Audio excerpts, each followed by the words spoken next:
एक ऐसा भारत चाहिए जो दुनिया को नेतृत्व देते हुए दिखाई देना चाहिए, जो दुनिया के पीछे भागने वाला नहीं, जिसके पीछे दुनिया भागती हुई दिखाई दे। इस प्रकार का भारत हमें चाहिए। आगामी 5 वर्ष में 2 करोड़ युवाओं को इस सुविधा से जोड़ने के कार्यक्रम के साथ सरकार वर्तमान में कार्य कर रही है। इन्फोसिस जैसी संस्थाओं को हमने इसके साथ जोड़ा है कि वो प्रोग्राम दें। आप एक साथ अपने कॉलेज में बैठ करके, अपने घर में बैठ करके, दुनिया के किसी भी लाइब्रेरी में किसी भी विषय से संबंधित कौन सा पाठ्यक्रम वहां पे संचालित हो रहा है, इसको देख सकते हैं और उससे अपना ज्ञानार्जन भी कर सकते हैं। ये सुविधा राज्य सरकार आपको उपलब्ध करवाने के कार्यक्रम के साथ जुड़ने जा रही है और ये कार्यक्रम तेजी के साथ आगे बढ़ रहा है। मैं अपने सभी युवाओं से कहना चाहूंगा, हम समय के अनुरूप अपने आप को तैयार करें और ये हमारा सौभाग्य है कि महात्मा गांधी पीजी कॉलेज की स्थापना हुई थी 1969 में, जब ये देश राष्ट्रपिता महात्मा गांधी जी की जन्म शताब्दी महोत्सव को पूरे हर्षोल्लास के साथ आयोजित कर रहा था। 1969 और 1969 में महात्मा गांधी पीजी कॉलेज की स्थापना होती है।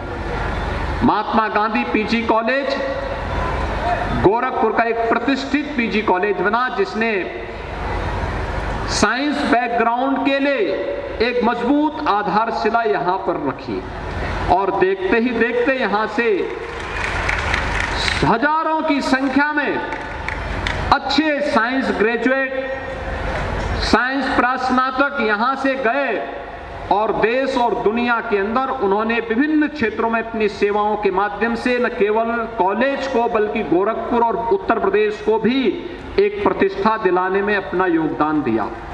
और यह वर्ष हम सबके लिए सौभाग्यशाली है कि देश अपनी आजादी का अमृत महोत्सव मना रहा है।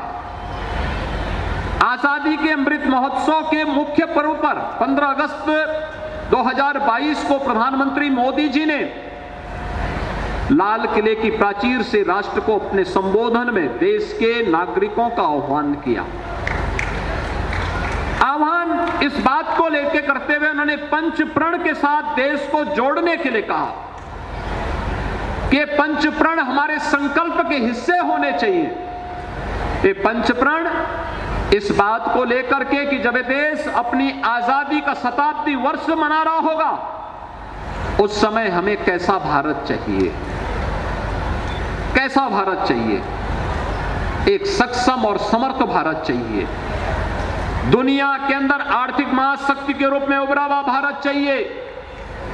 एक ऐसा भारत चाहिए जो दुनिया को नेतृत्व देते हुए दिखाई देना चाहिए, जो दुनिया के पीछे भागने वाला नहीं, जिसके पीछे दुनिया भागती हुई दिखाई दे। इस प्रकार का भारत हमें चाहिए और प्रधानमंत्री मोदी जी के संकल्प के साथ जुड़ने के लिए आज हमारा युवा अगर खड़ा हो जाए, समाज जीवन का प्रत्येक व्यक्ति खड़ा हो जाए, हम विकसित भारत का निर्माण करेंगे, एक सक्षम और समृद्ध भारत का निर्माण करेंगे।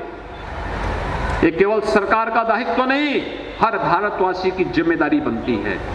अपने अपने क्षेत्र में अपने अपने कर्तव्यों का पालन करना ही हमारा राष्ट्रीय कर्तव्य है और उस दिशा में हमारा प्रयास अगर आगे बढ़ता है तो ये नए भारत की नई तस्वीर हम सबके सामने प्रस्तुत करता है। हमें अपनी विरासत पर गौरव की अनुभूति होनी चाहिए। राम गरीब लाल जी ने 1909 में 12-15 एकड़ लैंड गोरखपुर महानगर के बीच में दी, तब नेशनल एजुकेशनल सोसाइटी की स्थापना होती है। 1909, कल्पना करिए, देश गुलामी की बेड़ियों से जकड़ा हुआ था, आजादी की सुगबुगाहट चल रही थी। 1909 में नेशनल एजुकेशनल सोसाइटी की स्थापना होती है। उसके 12-13 वर्ष के बाद 1922 में चोरी चोरा की ऐतिहासिक घटना घटित होती है। 1942 में डोहरिया की घटना घटित होती है और 1947 में देश आजाद होता है। अब देख सकते हैं कड़ियां कैसे जुड़ती हैं। शिक्षा उस समय के महापुरुषों के लिए कितना महत्वपूर्ण था। वे जानते थे किसी भी सशक्त और समर्थ राष्ट्र की आधारशिला है शिक्षा, उसके सर्वांगीण विकास की नींव है शिक्षा। शिक्षा के बगैर हम कुछ नहीं कर सकते और उस देश से सक्षम बनाने के लिए गोरखपुर और आसपास के सभी छात्र छात्राओं को यहां पर उत्तम शिक्षा प्राप्त हो सके, नेशनल एजुकेशनल सोसाइटी की स्थापना होती है। और नेशनल एजुकेशनल सोसाइटी विगत 113 वर्षों से निरंतर अपने संस्थापकों के मार्गदर्शन में और अपने संचालकों के मार्गदर्शन और नेतृत्व में आज जीवन के शिक्षा के प्रत्येक क्षेत्र में एक नई प्रतिष्ठा के साथ आगे बढ़ता हुआ आज यहां पर न केवल अपने संस्थापक स्वर्गीय राम गरीबलाल जी की स्मृति को तरोताजा बनाए रखने के लिए एक नए सेंटर को जब राष्ट्रीय शिक्षा नीति घोषित होती है तो उस महापुरुष के नाम पर एक केंद्र यहां पर संचालित होने लगता है। और साथ साथ जिन्होंने 50 वर्षों तक इस संस्थान को नेतृत्व, एक यशस्वी नेतृत्व दिया, एक नई ऊंचाइयां दी, स्वर्गीय प्रेम बाबू की मूर्ति की स्थापना का कार्यक्रम उनकी स्मृतियों को तरोताजा करते हुए इस संस्थान को एक नई ऊंचाइयों तक पहुंचाने का कार्य करेगा, इसमें कोई संदेह नहीं होना चाहिए।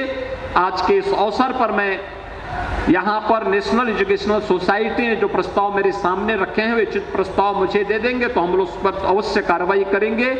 मैं आज के इस अवसर पर एक बार फिर से स्वर्गीय प्रेम बाबू की स्मृतियों को नमन करते हुए उन्होंने जीवन के प्रत्येक क्षेत्र में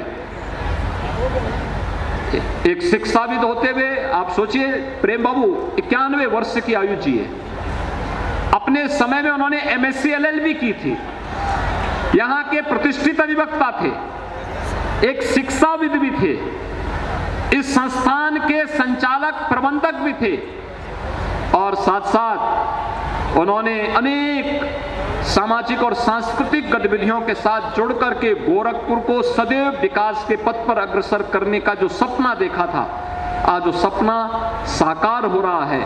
मैं इस अवसर पर उस महामानव को विनम्र श्रद्धांजलि अर्पित करते हुए महाविद्यालय परिवार राष्ट्रीय शिक्षा नीति को अंगीकार करते हुए राष्ट्र को योग्य और सक्षम नागरिक देने में सफल होगा, इस विश्वास के साथ आज के इस अवसर पर मैं महाविद्यालय परिवार को हृदय से बधाई देता हूं, अपनी शुभकामनाएं देता हूं।